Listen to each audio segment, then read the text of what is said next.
बॉलीवुड की dream girl यानी कि हेमा मालिनी बॉलीवुड इंडस्ट्री की मशहूर और सफल एक्ट्रेस हैं। बॉलीवुड के सिवा हेमा बतौर राजनेता राजनीति में भी काफी सक्रिय हैं। लेकिन आज हम आपको इनके बेटों से रूबरू करवाने वाले हैं। हेमा मालिनी का जन्म 16 अक्टूबर 1948 को अम्मनकुडी तमिलनाडु के तमिलियन परिवार में हुआ था। इनके पिता का नाम VSR चक्रवर्ती है और वो तमिल फिल्म के निर्माता थे और उनकी मां का नाम जया चक्रवर्ती है। हेमा मालिनी की शुरुआती पढ़ाई चेन्नई के आंध्र महिला सभा से हुई थी। इसके बाद उनकी पढ़ाई नई दिल्ली के Tamil education association senior secondary school में हुई। हेमा मालिनी को कम उम्र में ही फिल्म में काम करने का मौका मिल गया था। इसी के चलते उन्होंने पढ़ाई बीच में ही छोड़ दी। हेमा ने 12वीं तक की भी पढ़ाई नहीं की है। हेमा मालिनी को बचपन से ही अभिनेत्री बनने का शौक था। हेमा मालिनी को साल 1961 में महज 13 साल की उम्र में फिल्म में डांसर का किरदार निभाने का मौका मिला।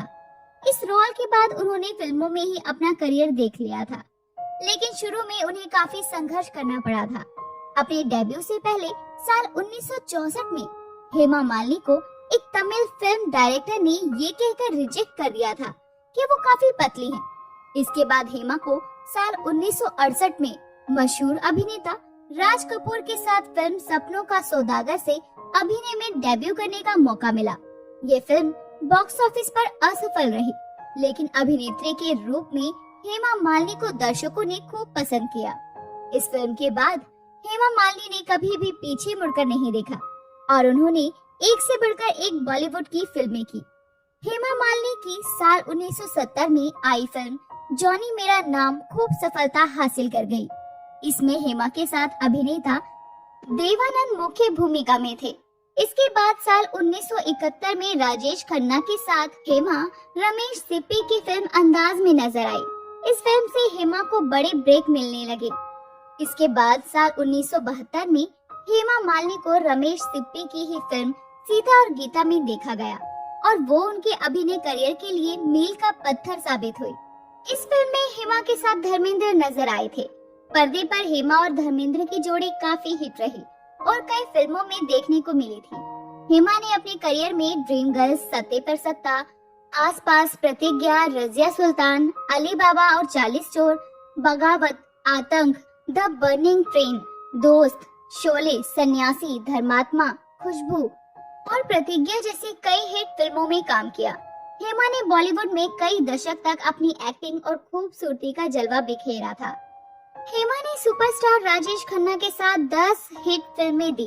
वहीं धर्मेंद्र के साथ उन्होंने करीब 35 फिल्मों में काम किया।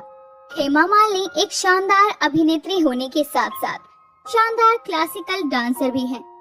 हेमा मालिनी ने साल 2003 में भारतीय जनता पार्टी की ओर से राज्यसभा सांसद बनकर अपने राजनीतिक करियर की शुरुआत की थी। हेमा साल 2004 से साल 2009 तक बीजेपी के राज्यसभा सांसद रही। इसके बाद साल 2010 में उन्हें महासचिव बना दिया गया। हेमा वर्तमान में उत्तर प्रदेश के मथुरा से सांसद हैं।